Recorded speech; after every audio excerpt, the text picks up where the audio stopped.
늙은 것이 말을 안 들어. 요양원에나 보내야겠어. 아들은 확신했습니다. 어머니는 치매라고. 그래서 모든 재산을 가져갔습니다. 하지만 그는 몰랐습니다. 6개월 동안 자신이 감시당하고 있었다는 걸. 지금부터 여러분이 상상할 수 없는 반전이 시작됩니다. 시작 전 좋아요와 구독을 눌러주세요. 이 이야기의 주인공은 박영희 할머니 70세입니다. 경기도 작은 시골 마을에서 40년째 살고 계십니다. 할머니는 문맹이었습니다. 글을 읽지도 쓰지도 못했습니다. 평생 농사를 지으며 소박하게 살았습니다. 남편은 10년 전 세상을 떠났고 아들 박성진이 하나 있었습니다. 45세. 서울에서 작은 무역회사를 운영하고 있었습니다. 그리고 손자 둘. 중학생 준호와 초등학생 민지. 할머니는 이 손자들을 무척 아꼈습니다. 어느 토요일 오후, 아들 성진이 며느리 최유리와 함께 시골집을 찾아왔습니다. 할머니는 반가워하며 음식을 준비했습니다. 아이고, 우리 아들 왔네. 며느리도 왔고. 밥 먹고 가거라. 하지만 성진의 표정은 어두웠습니다. 어머니, 앉으세요. 할 얘기가 있어요. 무슨 일인데? 유리가 차갑게 말했습니다. 어머니, 요즘 건강이 안 좋으시죠? 아니, 나 멀쩡한데? 성진이 끼어들었습니다. 어머니, 솔직히 말씀드릴게요. 요즘 어머니가 치매 증상이 있으세요. 할머니는 황당했습니다. 무슨 소리야? 나 멀쩡해. 유리가 서류 봉투를 꺼냈습니다. 어머니, 이건 병원 진단서예요. 어머니가 초기 치매라고 나왔어요. 내가 언제 병원을 갔다고? 지난달에 모시고 갔잖아요. 어머니가 벌써 잊으셨어요? 할머니는 기억이 나지 않았습니다. 실제로 병원에 간 적이 없었기 때문입니다. 성진이 말을 이었습니다. 어머니, 이제 혼자 사시면 위험해요. 요양원에 가셔야 해요. 요양원? 나 여기서 살 거야. 어머니, 고집 부리지 마세요. 우리도 어머니 걱정돼서 그래요. 할머니는 고개를 저었습니다. 싫어. 나 여기서 죽을 거야. 유리가 짜증을 냈습니다. 어머니, 우리 말 안 들으실 거예요? 그럼 어쩔 수 없죠. 성진이 핸드폰을 꺼냈습니다. 지금 요양원 차 부르겠습니다. 30분 후 요양원 직원들이 도착했습니다. 할머니는 울면서 저항했습니다. 나 안 가. 왜 날 보내려고 해? 하지만 성진은 냉정했습니다. 어머니, 이게 다 어머니를 위한 거예요. 할머니는 강제로 차에 태워졌습니다. 차 안에서 할머니는 창밖을 보며 눈물을 흘렸습니다. 40년을 살았던 집이 멀어져 갔습니다. 하지만 아무도 몰랐습니다. 이 할머니가 누구인지, 그리고 6개월 후 아들에게 찾아올 충격적인 반전을. 그날 저녁 성진과 유리는 할머니 집으로 돌아왔습니다. 드디어 늙은이 보냈네. 유리가 안도의 한숨을 쉬었습니다. 이제 재개발 보상금 받으면 30억이야. 30억? 성진이 웃었습니다. 당연하지. 이 땅이 얼마나 비싼 땅인데. 사실 할머니가 살던 마을은 재개발 예정 지역이었습니다. 2년 전부터 보상금 협상이 진행 중이었고 할머니 땅은 30억으로 책정됐습니다. 성진은 그 돈을 노렸던 것입니다. 근데 어머니 명의를 내 명의로 바꿔야 하는데. 유리가 가방에서 서류를 꺼냈습니다. 이미 준비했어. 치매 진단서 있으니까 법정 대리인 신청하면 돼. 진단서는 어떻게 구했어? 돈 주고 샀지. 300만 원. 성진이 고개를 끄덕였습니다. 역시 당신이야. 두 사람은 웃으며 술을 마셨습니다. 한편 요양원. 할머니는 좁은 방에 누워 있었습니다. 옆 침대에는 다른 할머니가 누워 있었고 방 안에는 소독약 냄새가 가득했습니다. 간호사가 들어왔습니다. 박영희 할머니, 저녁 드세요. 할머니는 고개를 저었습니다. 나 여기 있기 싫어. 집에 보내줘. 할머니, 여기가 이제 집이에요. 적응하셔야죠. 간호사가 나가고 할머니는 혼자 중얼거렸습니다. 성진이가 왜 이러는 거야? 그때 옆 침대의 할머니가 말했습니다. 새로 오셨어요? 여기 사람들 다 가족한테 버림받은 사람들이에요. 나도 아들한테 버림받았어요. 박영희 할머니는 눈물을 흘렸습니다. 2주 후 성진은 법원에서 법정 대리인 지정을 받았습니다. 치매 진단서 덕분에 쉽게 통과됐습니다. 이제 어머니 재산이 다 내 거야. 성진은 즉시 부동산 등기를 자기 명의로 이전했습니다. 그리고 재개발 조합과 협상을 시작했습니다.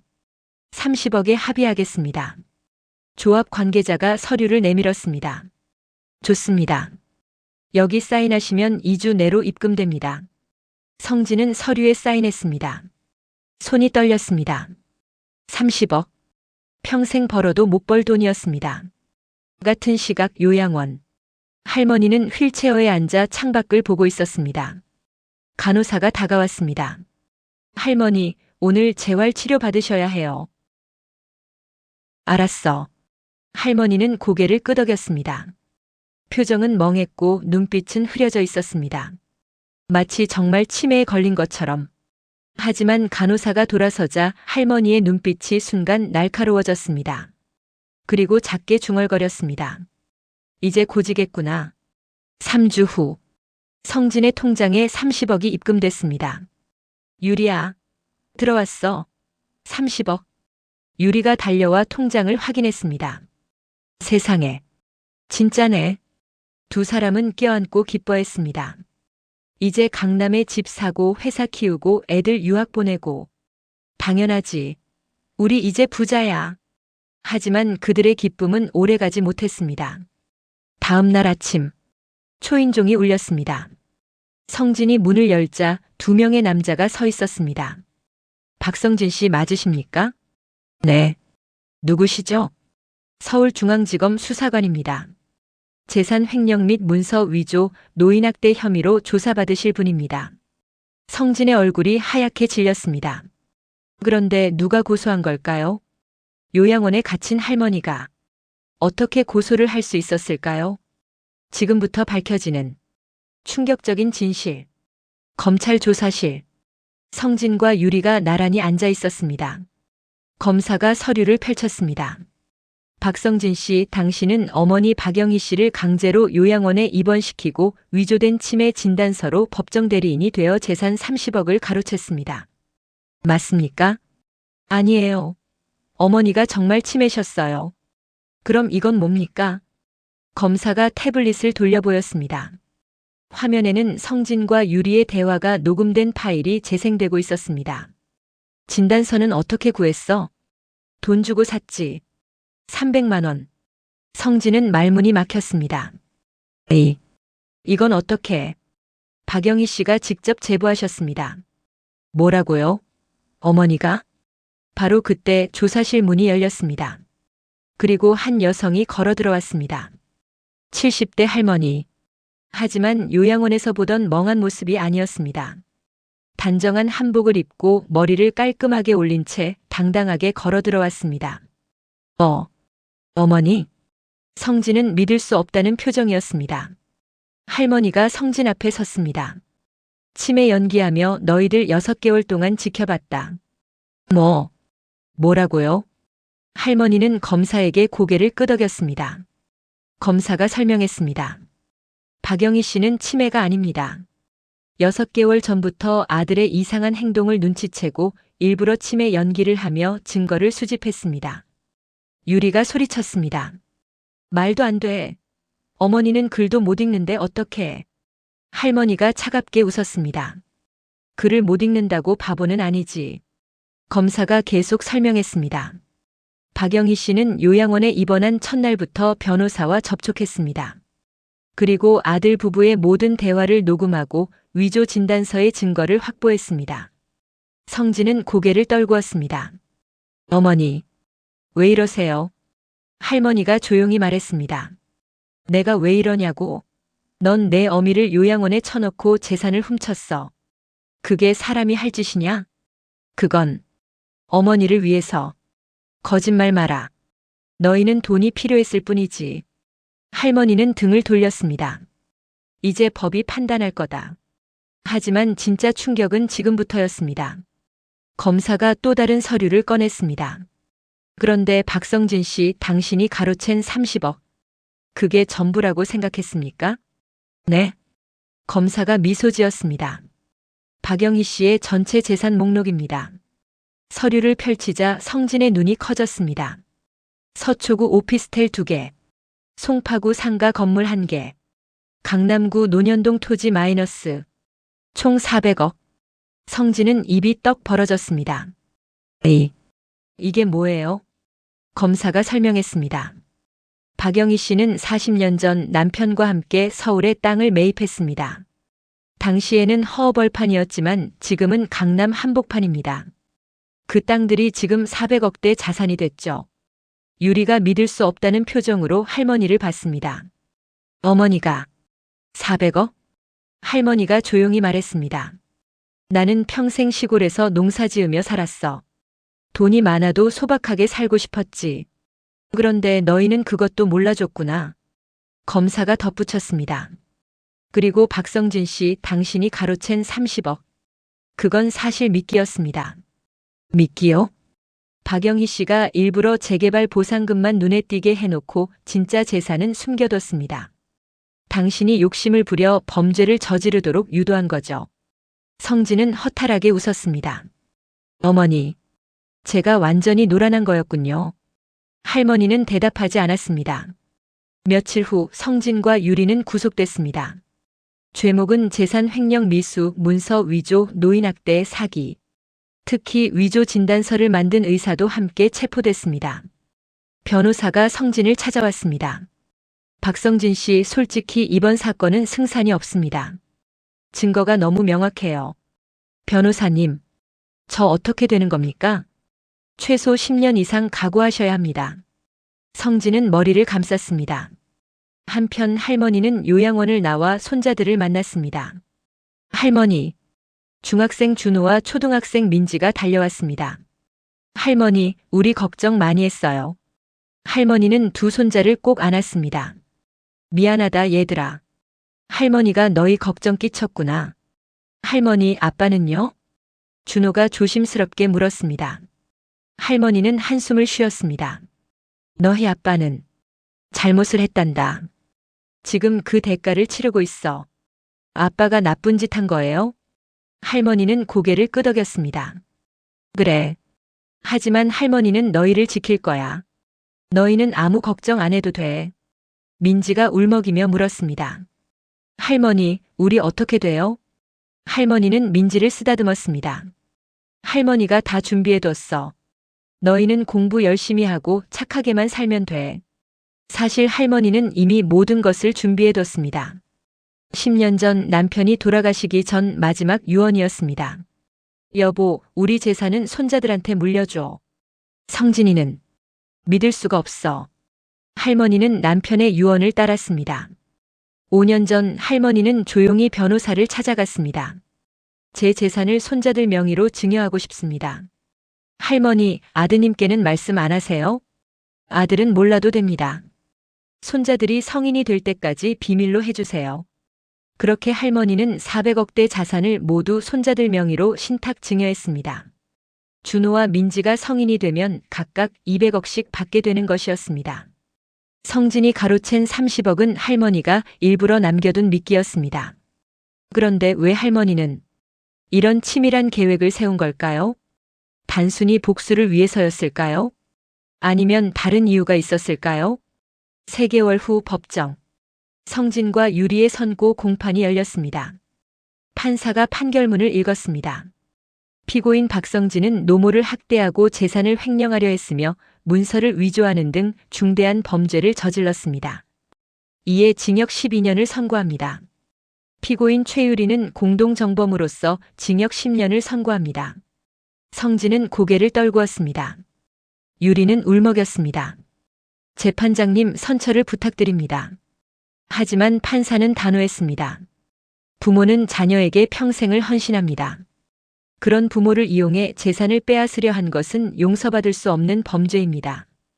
방청석에 앉아있던 할머니는 표정 하나 변하지 않았습니다. 선고 후 할머니는 법원을 나섰습니다. 기자들이 달려왔습니다. 할머니, 아드님에게 하실 말씀 있으십니까?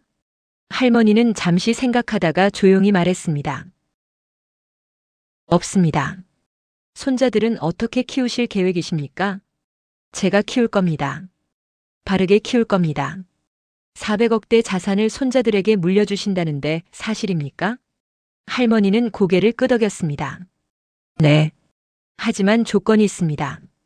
돈의 가치를 알고 다른 사람을 도울 줄 아는 사람이 되어야 합니다. 6개월 후, 할머니는 박영의 장학재단을 설립했습니다.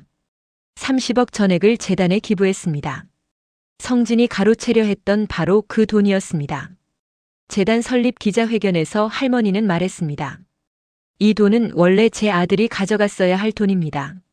하지만 아들은 욕심 때문에 범죄를 저질렀고 지금 감옥에 있습니다. 저는 이 돈으로 가난한 학생들을 돕고 싶습니다. 돈 때문에 공부를 포기하는 아이들이 없었으면 좋겠습니다. 기자가 물었습니다. 아드님을 용서하셨습니까? 할머니는 잠시 침묵했습니다. 용서는 시간이 필요합니다. 하지만 미워하지는 않습니다. 그 아이도 제 아들이니까요. 1년 후, 준호는 고등학생이 되었고 민지는 중학생이 되었습니다. 할머니는 여전히 시골집에서 두 손자와 함께 살았습니다. 400억이 있어도 소박하게 살았습니다. 어느 일요일 오후, 준호가 할머니에게 물었습니다. 할머니, 우리 진짜 부자인 거 맞아요? 할머니는 웃으며 대답했습니다. 그래, 부자지. 그런데 왜 이렇게 살아요? 강남에 집도 살 수 있잖아요. 할머니는 준호의 머리를 쓰다듬었습니다. 준호야, 돈이 많다고 행복한 건 아니란다. 중요한 건 마음이야. 마음이요? 그래. 사람을 사랑하는 마음. 감사하는 마음. 그게 진짜 부자가 되는 길이야. 준호는 고개를 끄덕였습니다. 한편 교도소. 성진은 독방에 앉아 있었습니다. 12년. 50대 중반에 들어가서 60대 후반에 나오는 것입니다. 면회실에 어머니가 찾아왔습니다. 성진은 놀랐습니다. 어머니, 왜 오셨어요? 할머니는 유리창 너머로 아들을 바라봤습니다. 내가 어떻게 지내나 보러 왔다. 어머니, 죄송합니다. 제가 정말 잘못했습니다. 성진은 눈물을 흘렸습니다. 어머니, 저 용서해 주세요. 제발. 할머니는 한참을 침묵했습니다. 성진아. 네, 어머니. 나는 내가 미워서 이런 게 아니었어. 네? 할머니는 조용히 말했습니다. 너는 돈만 보고 사람을 안 봤어. 내 어미가 누군지도 몰랐고 내 자식들이 뭘 원하는지도 몰랐어. 그게 내 문제였어. 성진은 고개를 숙였습니다. 이제 알았습니다. 어머니. 할머니는 일어섰습니다. 12년 동안 많이 반성해라. 그리고 나오면 다시 시작하자. 어머니. 정말요? 할머니는 고개를 끄덕였습니다. 넌 내 아들이야. 포기할 수 없지. 성진은 울먹이며 고개를 숙였습니다. 5년 후, 박영의 장학재단은 1200명의 학생들을 지원했습니다. 준호는 대학생이 되었고 민지는 고등학생이 되었습니다. 두 손자는 할머니의 가르침대로 공부도 열심히 하고 봉사활동도 꾸준히 했습니다. 어느 날 준호가 할머니에게 말했습니다. 할머니, 저 의사가 되고 싶어요. 의사? 네. 가난해서 치료 못 받는 사람들을 도와주고 싶어요. 할머니는 환하게 웃었습니다. 그래, 좋은 꿈이구나. 민지도 말했습니다. 저는 선생님이 되고 싶어요. 할머니 장학재단에서 도움받은 것처럼 저도 아이들을 가르치고 싶어요. 할머니는 두 손자를 꼭 안았습니다. 너희는 정말 착한 아이들이구나. 10년 후, 성진이 출소했습니다. 60대가 된 그는 많이 늙어 있었습니다. 교도소 정문 앞에 할머니가 서 있었습니다. 이제 80대가 된 할머니. 어머니. 성진은 어머니 앞에 무릎을 꿇었습니다. 어머니, 죄송합니다. 정말 죄송합니다.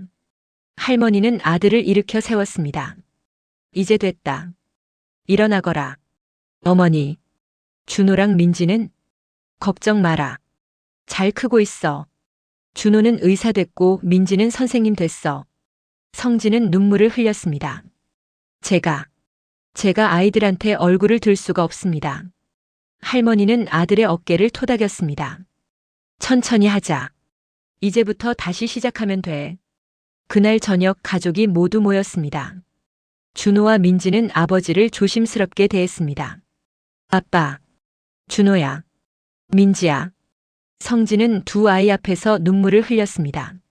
아빠가 너희한테 정말 미안하다. 아빠가 잘못했어. 준호가 말했습니다. 아빠, 이제 다시 시작하면 돼요. 민지도 고개를 끄덕였습니다. 할머니가 그러셨어요.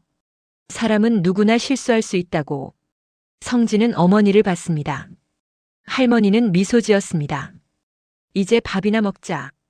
배고프지? 한시골 할머니의 치밀한 계획. 그것은 단순한 복수가 아니었습니다. 아들에게 교훈을 주고 손자들을 지키고 그리고 진정한 용서를 보여주는 것. 박영희 할머니는 400억이 있어도 시골에서 소박하게 살았습니다. 왜냐하면 그녀는 알고 있었기 때문입니다. 돈보다 중요한 것은 사람이라는 것을. 탐욕은 결국 자신을 파멸시킨다는 것을. 그리고 진정한 용서는 상대를 위한 것이 아니라 자신을 위한 것이라는 것을. 오늘도 누군가는 부모의 재산을 노리고 있을지 모릅니다. 하지만 기억하십시오. 부모는 ATM이 아닙니다. 효도는 의무가 아니라 마음입니다. 그리고 돈은 삶의 수단이지 목적이 되어서는 안 됩니다. 진정한 부자는 돈이 많은 사람이 아니라 사랑이 많은 사람입니다. 이 사건 이후 박성진 씨는 출소 후 사회복지사가 되어 노인 학대 예방 활동에 힘쓰고 있습니다. 준호 씨는 무료 진료소를 운영하며 소외된 이웃을 돕고 있으며 민지 씨는 농촌 지역 학교에서 아이들을 가르치고 있습니다. 박영희 할머니는 올해 85세로 여전히 시골에서 손자들과 함께 행복하게 살고 있습니다. 박영희 장학재단은 지난 15년간 3,500명 이상의 학생들에게 장학금을 지원했습니다.